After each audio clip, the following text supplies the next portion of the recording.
Bonjour, bienvenue sur le site d'engacha.com.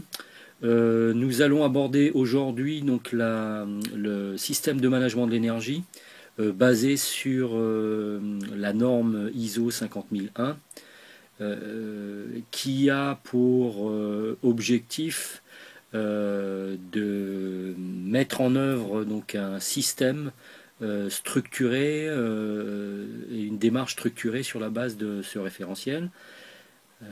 Et l'idée derrière, donc, c'est dans le cadre de l'amélioration continue, justement d'améliorer sa performance énergétique, euh, où on retrouvera dedans donc ce que l'on appelle euh, l'efficacité, l'usage et la consommation de l'énergie.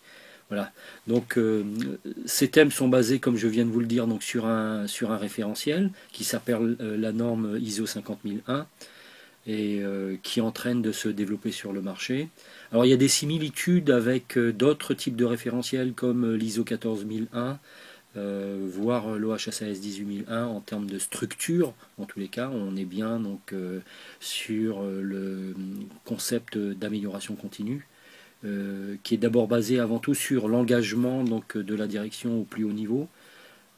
Dans l'ISO 50001, on parle de responsabilité de la direction qui nomme un représentant et qui inscrit et formalise donc ses engagements en matière de performance énergétique et d'objectifs de performance énergétique.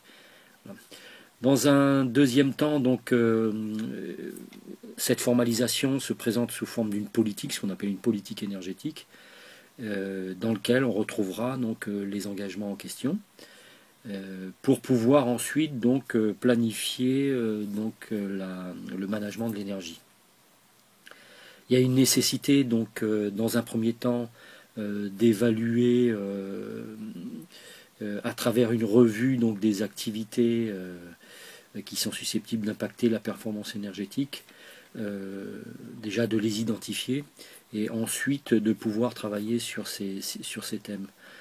Dans un deuxième temps, donc, pouvoir bien identifier toute la réglementation qui est applicable à son organisme en matière énergétique, quand il y en a, pour pouvoir ensuite faire ce qu'on appelle une revue énergétique, hein, euh, qui est effectuée à l'aide d'un outil méthodologique qui va nous permettre d'identifier les sources, les usages énergétiques significatifs, et puis les consommations en se basant sur ce qui a déjà été consommé et pour prévoir ce que l'on va planifier comme économie d'énergie.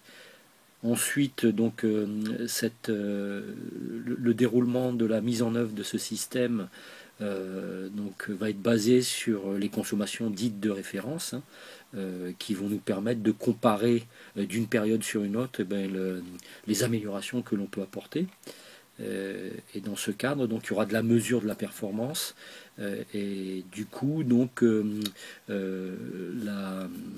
l'identification donc, et le fait de définir donc, des indicateurs qui vont permettre de les mesurer. Donc à travers le programme d'action qui est déployé. Et dans ce programme, on retrouvera donc des objectifs, des cibles énergétiques et un plan d'action de management de l'énergie. Suite à cela, donc, et bien sûr, tous ces thèmes-là feront l'objet de fiches particulières et d'enregistrements particuliers sur forme vidéo quand on ira plus dans le détail. Hein. Donc, c'est uniquement la première partie, c'est-à-dire la présentation globale donc, du système que je fais aujourd'hui. Vient ensuite donc la mise en œuvre, donc, qui est basée sur les compétences et les formations du personnel donc, sur ce sujet. La communication que l'on va mettre en interne et que l'on va faire en externe sur le management d'énergie, et puis donc tout le système documentaire et sa maîtrise, comme dans tout système dit de management. Hein. Donc la maîtrise opérationnelle donc, va consister à appliquer le programme d'action de management d'énergie qui a été prédéfini pour pouvoir justement faire les économies d'échelle qui sont attendues. Une notion importante aussi de ce référentiel qu'on retrouve particulièrement, donc c'est tout ce qui va autour des achats d'énergie et des services énergétiques, des produits et des équipements.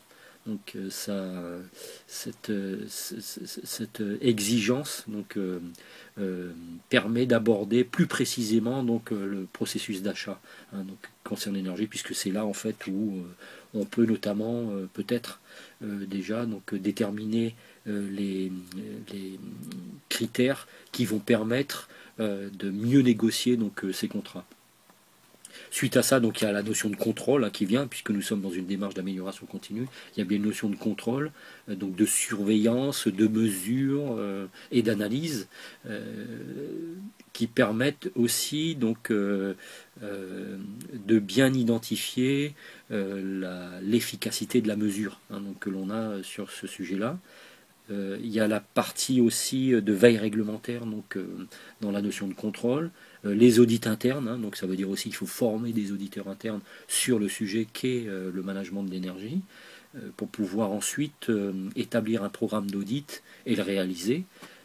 Et puis une formalisation de la remontée des écarts que l'on peut identifier dans la vie du système entre les périodes d'audit notamment, avec la maîtrise des enregistrements associés notamment aux mesures par exemple de la performance de l'énergie.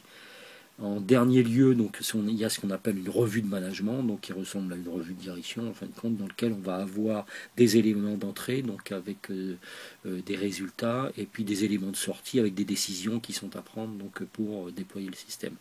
Je vous remercie pour votre écoute. À bientôt sur le site dangacha.com. N'hésitez pas à nous faire vos demandes. Nous vous répondrons ainsi qu'à vos commentaires sur le site directement. Et à bientôt et rejoignez-nous. Bonne fin de journée.